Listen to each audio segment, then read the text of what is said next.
Growing up, I was always a huge fan of Final Fantasy, especially 7. From Crisis Core on PSP to even Advent Children. Yes, the movie. 10 out of 10. I always knew that the Final Fantasy genre had a strong reputation in gameplay and story. However, when it came to the MMO, Final Fantasy XIV, I thought it was uncomparable to WoW. The God MMO at that time. But expansions to expansion, WoW kept disappointing everyone. The cycle continued, as well as Blizzard never listening to their loyal players. This is how the famous MMO lost its reputation. I'll show you 3 simple steps of what the main problem was. A new expansion is now publicly announced, and the beta is released. Players spend countless of hours on beta, testing the game out and point out all the problems that exist. The game is now released, and the problems are still there. For months and months, players keep pointing out to Blizzard that this must be changed, but it is simply ignored. Majority of the players quit now. Then, Blizzard starts making changes at the end of expansion to save their player base. Hey, we're making good changes, you guys can come back now. And does this work? Yes, it actually works for the majority of the loyal fans that played this game for years. That's the Savix, the 915 is gonna be great, and you'll come back crawling, you betrayer. That's right, you just wait, you'll see. Some do manage to leave from this toxic relationship, but many are still trapped. The endless cycle is continued. However, not for me. Today, I would like to share a story with you of how I became the warrior of Chad. August 8, 2021. Many of the WoW veterans were already migrating to other worlds. Even for me at the time, I was playing Lost Ark off-stream on a Russian server, with a bit of classic TBC to continue my copium journey. I was in a battleground farming honor points, along with the daily messages. Savix, would you ever consider trying Final Fantasy XIV? And I would simply reply with, the game looks bland and it's unappealing to me. For some reason, I was pretty close-minded in trying Final Fantasy XIV. Then, on that same day, I was reacting to videos because of how boring this honor farm was. And the video that was requested was called 15-Year WoW Nerds First Impression of Final Fantasy XIV PvP. My viewers knew I was a PvP fiend, so they threw in a little bait, and it worked. I told everyone that day that I would try Final Fantasy XIV. And with a little bit of push from my friends, I was in. I needed to see what this game was all about. Savix Adventure of Final Fantasy XIV Episode 1 has started.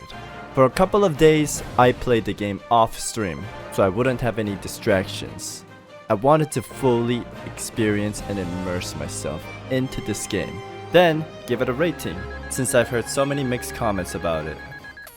It was a new beginning in this world called Eorzea. The game was not bad at all. It was nothing like I imagined. When I said the game looked unappealing and bland, what was I thinking? This game is a piece of art. It was a fresh breath of air, and it reminded me of how fun it is to try and explore in a new game. I did also run into a few problems, such as being way too used to WoW's interface. For some reason, I found it very difficult to navigate in this UI, especially the map. I cannot get around Oda. It was a nightmare. Another thing I noticed right away was a lot of reading. This game had a lot of reading, and I suck at reading. Honestly speaking, playing this game really helped me improve my reading skills. And slowly but surely, I understood what kind of MMO this was, and I for sure fell in love with it. The little details it had amused me, especially the fact that it showed rings when you equipped it. I know it's something stupid, But in what game do rings show? As well as neck pieces. I thought it was so cool. I progressed and learned more about this game every day.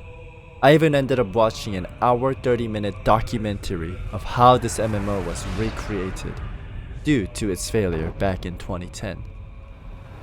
This allowed them to create one of the most epic trailers, A Realm Reborn, A New Beginning.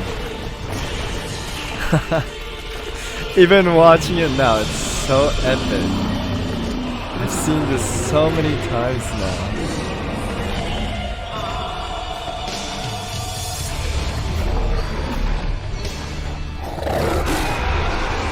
If you haven't seen this trailer yet, you should definitely go watch it. Worth it. And I am so sorry, but I have to pause the video here.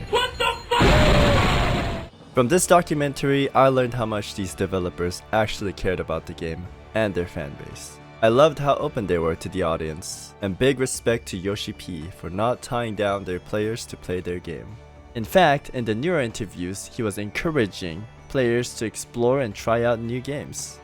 Where in my other game that I used to play, I felt like we were being abused, and there was no time for other games. Not until this moment. My journey continued throughout the great expansions, and along the way I've met and made so many new friends, and I would like to thank them all from the bottom of my heart for giving me one of the best experiences. We visited houses together, took a lot of pictures, went to the Golden Saucer, raced our chocobos, and my grass-fed organic Omega Boy made me proud. I'll never forget that 12-hour Bahamut run. Oh man, that was a trip. And big shoutouts to Mada K for teaching me and Miso the legendary fights. I even downloaded Heaven's Fall Simulator to master one of the fights. It actually helped me get so good at landing those. I guess you could say, I nailed it. Okay, before we move on, I want to show you guys this mock. Look at it, it's so cool. These white people happy. I cannot get over how cool he looked. I also had the honors to attend to these beautiful weddings. Congratulations to all of you guys and thank you for having me. And not to forget the jumping puzzles. They are omega fun to do and super addicting. Madake also sucks at this. And last but not least, 1v1 duels. From what I witnessed, Alice was farming everyone as a samurai. Even me. But I got one clean win as a ninja against her. Easy peasy. There is so much more to this game than any other. It felt like a complete MMO. I couldn't think of anything that this game did not have. Maybe you guys could answer that in the chat.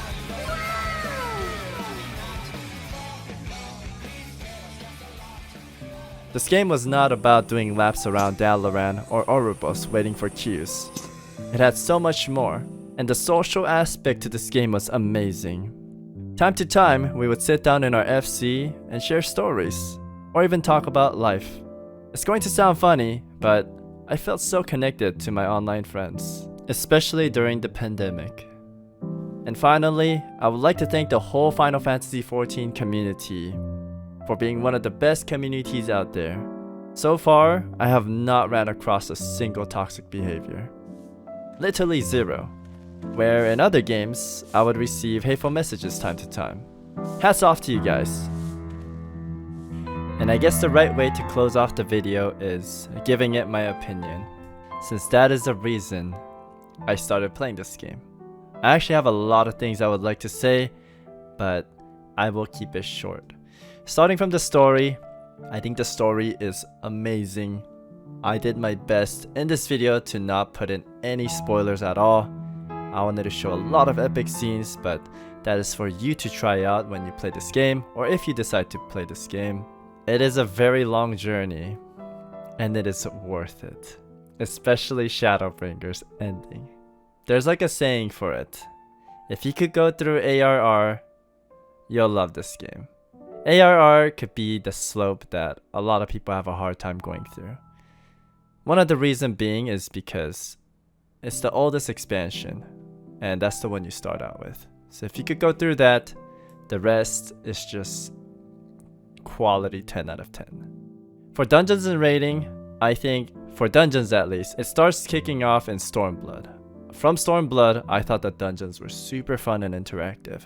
For raids, they're all good. Every single expansion, every raid is memorable, the music is 10 out of 10, it sets the tone. When you first fight the primals, oh man, it is so epic. Not over exaggerating.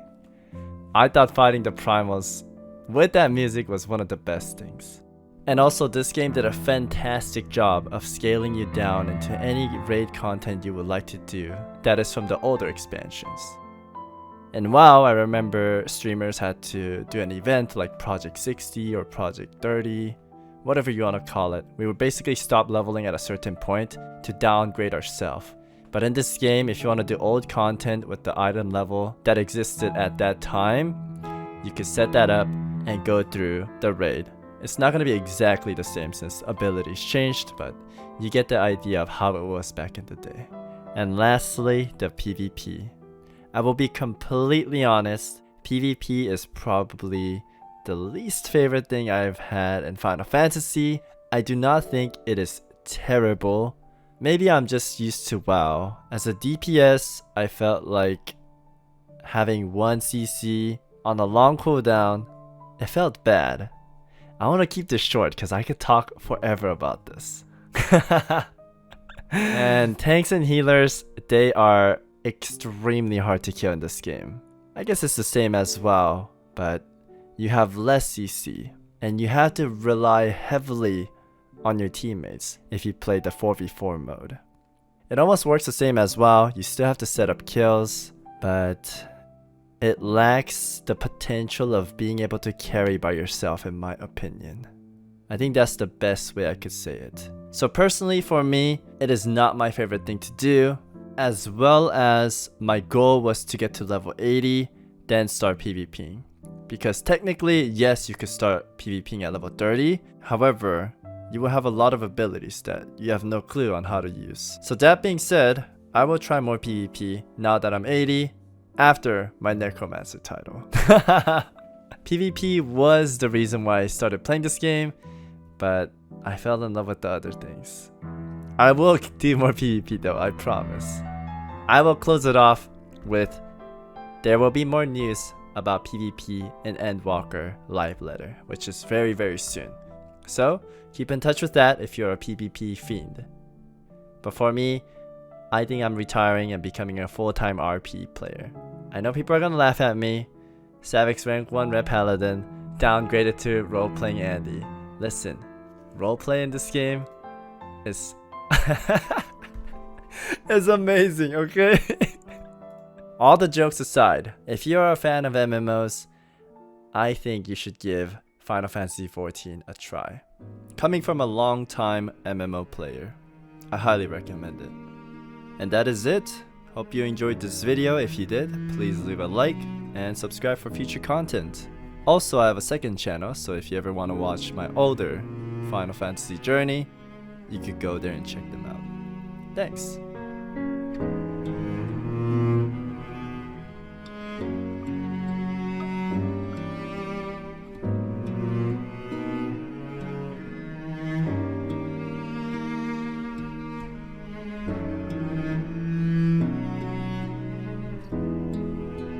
Everyone start clapping. Edge, start clapping. I'll play the scene again when I'm level 80 and I've cleared Ultra. This will be the ending right here, showing the memories back.